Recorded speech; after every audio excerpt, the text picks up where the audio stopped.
Hello strategy gaming enthusiasts, my name is AlzboHD. In today's video, Paradox challenged me to build an empire of only one state in the new 1.31 Leviathan update. I've decided to take it one step further, opting to play as the stateless society of Rhade, an incredibly difficult new OPM added in the 1444 starting date. Our goal will be to develop our anarchic tribe into a people's paradise by raiding the development of malevolent monarchies and creating a radical realm that equally distributes the means of production. But before we get started, this video is sponsored by Paradox Interactive, the developers and publishers of Europa Universalis 4. Our campaign starts in 1444 within the Zomia Highlands, a region historically renowned for their stateless societies. In effect, this means that we will not be playing as a nation, but instead an anarchic collective, a fitting title for Rhade. While actively avoiding politics has its perks, it also has pitfalls, such as a lack of any institution, no economy, and worst of all, no starting leader. Luckily for us, the Leviathan update adds the stateless society government reform to EU4, which we possess at campaign start. This is a massive mechanic that grants us a bonus of plus 15% army morale and increased fort defense, all at the expense of a minor negative 99% to governing capacity. Since we are limited to one state for the purposes of this challenge, this effectively keeps us honest and provides us massive military modifiers that will enable us to raid our way to glory. But our starting stateless society is located in the substandard state of Te Nguyen, meaning that we will have to migrate to the more substantial state of Champa if we want to hope to succeed. But before we swap states, our anarchic association starts us in a tribal council regency period, meaning that we will not be able to declare any wars until our tribe elects a first among equals. In anticipation of our coming autonomous autarch, we lay claims to the neighboring stateless society of Coho. After 4 years of vigorous debate, a powerful peasant is elected to duty by the name of Che Cray Bray. For the first time in Raid history, Che advocates that our commune collective spread our stateless ways to the malevolent monarchies that surround us. Che orders the invasion of Coho in 1448, with the goal of mutually strengthening our collective consciousness. In accordance with autonomous agreements, Coho is annexed and joins the raiding realm, doubling the size of our community. But if we are to raid our way to the coasts of Champa and find a new state for our anarcho-agitators, we'll first have to participate in the institution we seek to destroy. You see, in order to take Champa, we'll need to align ourselves with their enemies, the Divyet, by means of sinister statesmanship. After this abhorrent yet necessary act, our people are free to claim coastal Champa, a tributary state under the protection of the mighty Ming Dynasty. In 1451, Che persuaded Divyet to join our raid parade and reclaim Champa for our overzealous Zomians. With the Vietnamese serving as a meat shield against Ming advances, anarchy was free to advance unchecked into the lands of the Champa. Polities across the peninsula donated to our cause of cultural conquest, and, within a year, Rhade was in control of the capital at Vijaya.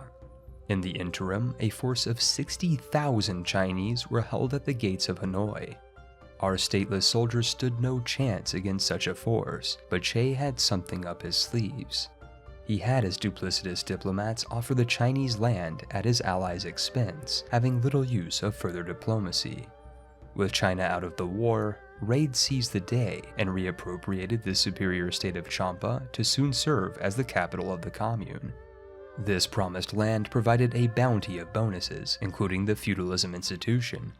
But before we could core such a conquest, our stateless society was in upheaval on account of our severely stretched governing capacity. In order to swap states, Rhade needed first to core her conquests, which included the Hindu homelands of the Champa. Realizing the power of organized religion, Che had his missionaries incite religious separatism in an effort to convert the community. During this interim period, Rhade further allied itself to the Thai kings of Ayutthaya and declared war on Jarod, the last autonomous association of the region. At first, all went according to plan, and Hindu zealots soon emerged from the former capital of Champa, revolting and promptly throwing themselves at the enemy. Jourdan was itself allied to the massive Lonesome, which proved no immediate threat. Our autonomous armies were able to carpet siege their lands, despite their own siege on our capital, lending to a separate peace that reappropriated their ducats.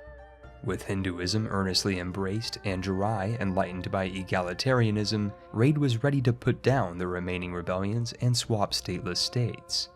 But to possess a single state required the revassalization of Koho, which was released and fed the entirety of the Zomia highlands.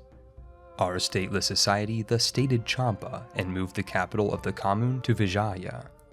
Rhade was at last a realm encompassing a single state, and no longer suffered from the bureaucratic bloat that they sought to smote. In celebration, the commissariats of the collective concentrated the development of Kohor into our new capital. This reappropriation of labor boosted our development by 2 and incited a new wave of plundering propensities across the commune. But before we donned our endcaps, it was imperative to bring about a renaissance to our revolution. To this end, Rhade dumped all of its political and socio-economic capital into developing their new capital, forcibly deving the city to 41 and spawning the institution. Next on the list was the issue of Davon, who possessed 1/5 of our capital territory.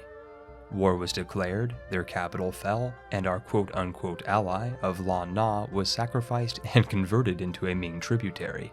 Now that China is out of the conflict, our raiders readily reappropriated the lands of coastal and central Vietnam. Indrapura was now in our hands, and thus our stateless state now possessed all of Champa, while the leftover scraps of Vietnam were fed to our newly released vassal. But if you want to join our revolution, you have to pay a capital transfusion, and thus Tonkin was raided to boost our capital to 50 development. While Rhade was nominally an anarchy, hierarchies always exist, and the estates of our non-state were ordered to adopt the strong duchy privilege. This monstrous modifier enabled us to rule our subject states with an iron fist, reducing their liberty desire and further granting us +2 diplomatic relations slots. But in order to fill these slots, we mustn't be afraid to raid, and the order to invade Khmer came quickly.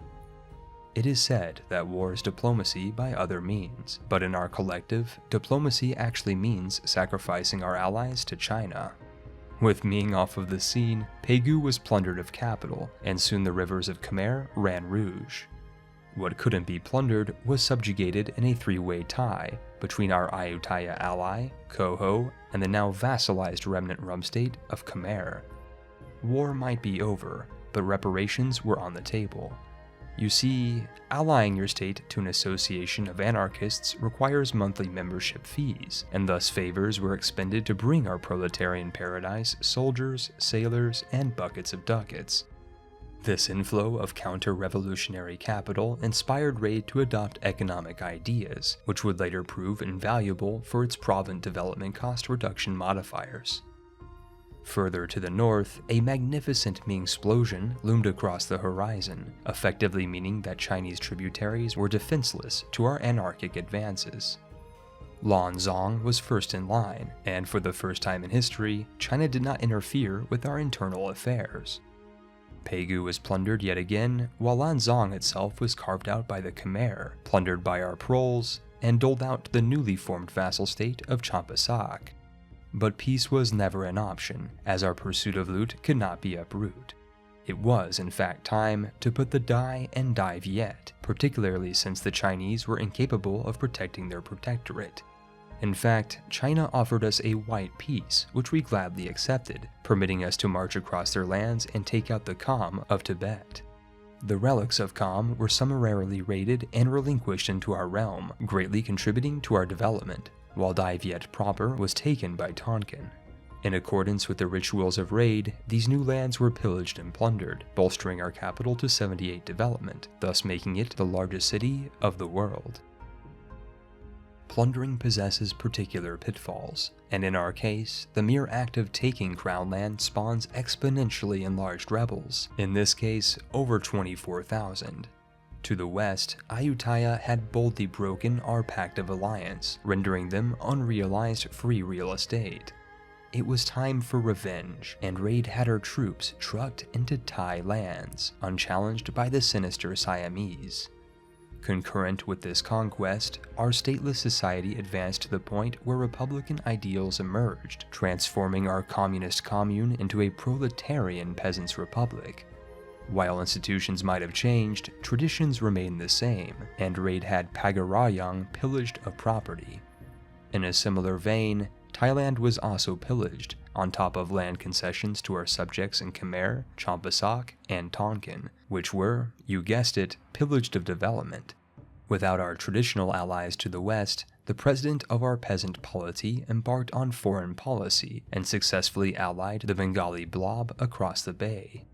In traditional diplomacy, allies are invaluable for maintaining peace, but within the raiding realm, allies were little more than favor savers to dispense of cash, soldiers, and sailors. In time, Rhade fully unlocked economic ideas, allowing them to benefit from dev cost reductions to call upon colonialism. And speaking of colonialism, Lonesome was invaded yet again, though this time they brought friends. Battle after battle was fought in and around Vietnam, and, in quick succession, the armies of Lonesome and Ming were routed from Tonkin while Tawangu was pillaged. The raiders of Rhade now reached into the heartlands of the Chinese Empire. The Emperor himself offered us a fortune in exchange for peace, which was further exchanged for the colonialism institution. Shortly thereafter, Lonesome gave up Cambodia to Champa. At the dawn of the 16th century, the Republic of Rhade became a world power of only one state. Our capital of 92 development shined like a beacon throughout the wastelands of Asia, though this was still a rookie number. It was time to plunder more polities, suppress more subject states, and dispatch more death stacks of 30,000 rebels in our capital. But in order to break off our chains and unite the workers of the world, we would first have to do something about our northern neighbor. Since we don't border Ming, we can't fabricate claims on them, but we are able to send out our light ships to justify a trade conflict. It was now time for war with the Middle Kingdom. Our ships at sea made short work of the Chinese Navy, which literally consisted of junk. Our new navy dominated the coast of Zhonghua, occupied the capital of Beijing, and stole the Sino flagship of Shixihuang. In accordance with tradition, Ming was raided and stripped of 3,000 ducats, which was in turn used to upgrade our capital to a world center of trade. This capital inflow greatly increased our development reduction modifiers, and even allowed additional buildings in each city of our state. But to build structures, we'd first need development, and thus our proletarian polities were pillaged in every village. In the following years, Rhade invaded Ayutthaya, pillaged Kedah, plundered Lan Na, and tributaried the states of Hisapa and Pagarayang, who were subsequently pillaged. To the north, a magnificent Ming explosion greeted the horizon yet again, with Yu and Wu released from Ming. Without the mandate of heaven, the Chinese were too weak to protect their tributaries, who were in turn invaded and raided by our republic. These effects of overraiding actually prevented us from further pillaging Pegu, while Laos was lent out to Champasak, who grew ever larger. War never changes, and neither did our strategy, and soon we were back at war with Ming, who had fallen from heaven. In a competition between rebels and Rhade for occupation of the continent, Rhade did not delay, forcing Ryukyu to bend the knee to the revolution and conquering a corner of Canton to establish the vassal state of Changshan. With so many subject states, we have to keep them in check, and to that effect, influence ideas were adopted in 1532. But some people will never be happy. This notably includes a 40,000 kulak death stack within our capital. Further afield, Rhade engaged in spreading stability across Southeast Asia. Thailand was conquered, polities were pillaged, co-belligerents were raided, and every village assigned to our new subject of Sukhothai voluntarily gave their capital to our capital, which now contained over 150 development. Beating back Burma resulted in further gains for our Sukhothai subject, pushing the westward boundaries of the Rhade realm well into the Bay of Bengal. Back in the north, constant wars were afoot along the Sino-Changshan front lines. Raiders of Rhade set forth into Zhonghua and liberated them of everything they had. Wu was first to fall, and was tributaried and pillaged to such an extent that our capital gained over 20 development. Yu, the second to fall, conceded vast tracts of land to Changsheng, who in turn conceded capital to our capital when the commissariat came to town. So great was the wealth of China that our ill-begotten gains had pushed us over 200 development, though the Brahmin always wanted more. This estate had no problem with asking us to dump 1,000 monarch power apiece to bump up our numbers, though there was another way. This third way consisted of conquering and pillaging Thailand, Manipur, Hissapa, Thailand again, our subject of Sukhothai, and finally what was left of Lan Na after passing it around to our Burmese boys. By the middle of the 16th century, all of Asia cowed in fear at our raiding realm, including the exceptionally rare unicorn of Lan Fong. To disband this continental threat, the Republic of Rhade was forced to preemptively attack Yu via means of trade conflict. Yu stood little chance against our communal conquest, but their pleas for mercy were lost on deaf ears. Their co-belligerent Tondo was quick to fall and converted into a tributary, which was thus promptly pillaged. Further into China, their collaborators were unable to be pillaged, probably because we pillaged them too much already. The only answer is to pillage until we can't pillage, and then pillage some more. In terms of peace, you gave up Guangdong, which we gave to Changsheng, which we then promptly pillaged. So vast was our plunder of loot that the printing press emerged in 1557, the first of such institutions in Asia. The raid realm could not help but to raid even further, reappropriating the means of production from their sizable subject states.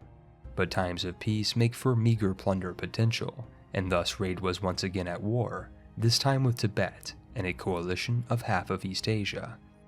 Following in the footsteps of their traditions, Shun was sliced into a tributary, which was further devoured of development. Ava lost land to our Sukhothai subjects, and Tibet was liberated into a tributary, which was then promptly raided by our Cham cultured legends. By cyclically fabricating claims on realms adjacent to the lands Rhade passed to its subjects, the Peasants' Republic was able to thus expand swiftly throughout the continent.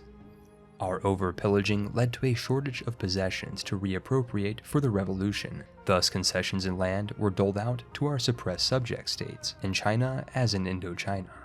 And speaking of suppressed subjects, the Commissariat of Culture ensured the enrichment of our capital at the expense of bourgeois elements. While it was true that the peasants of Asia were over-plundered as a net resource, the Isles of Japan remained rich for the taking.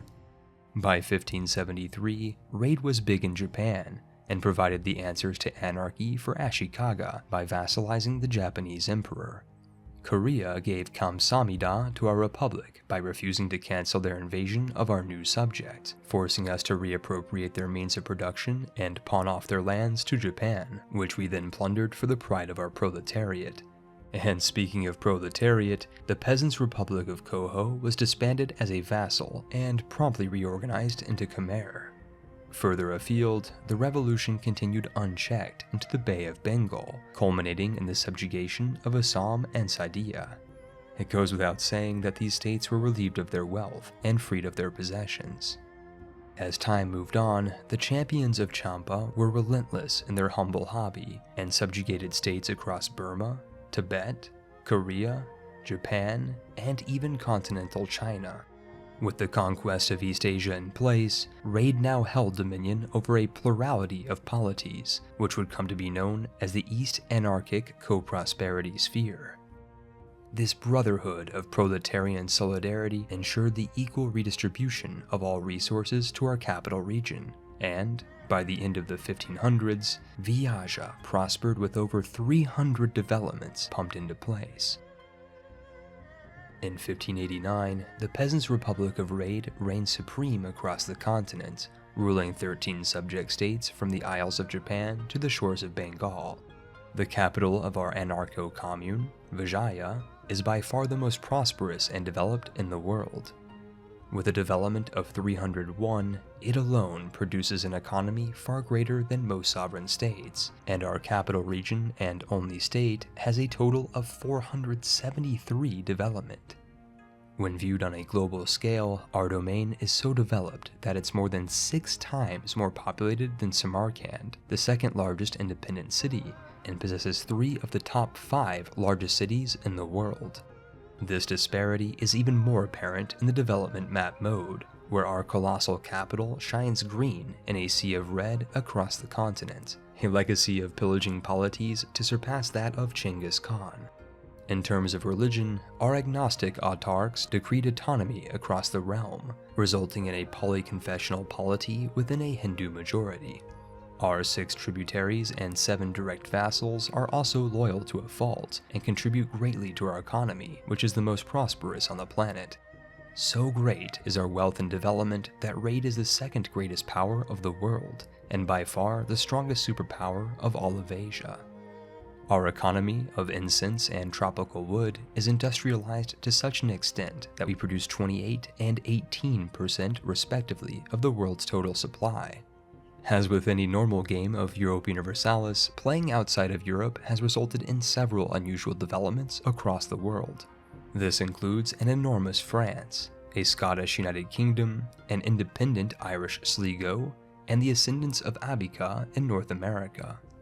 The new changes to this region have resulted in the New World resisting colonization, and several interesting large tags have retained their independence as of 1589.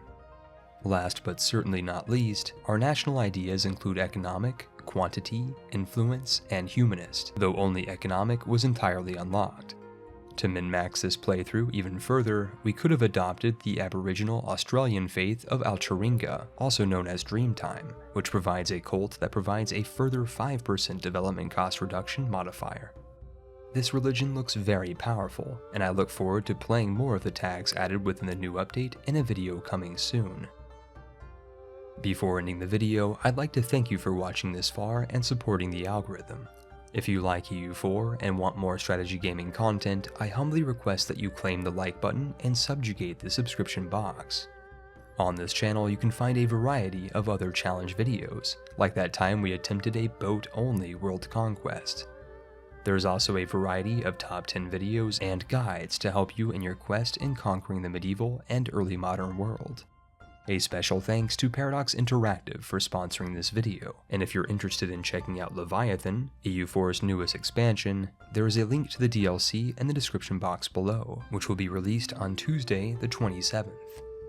I hope you all have a fantastic day, and I'll see you on the next video. It's time now to roll the credits.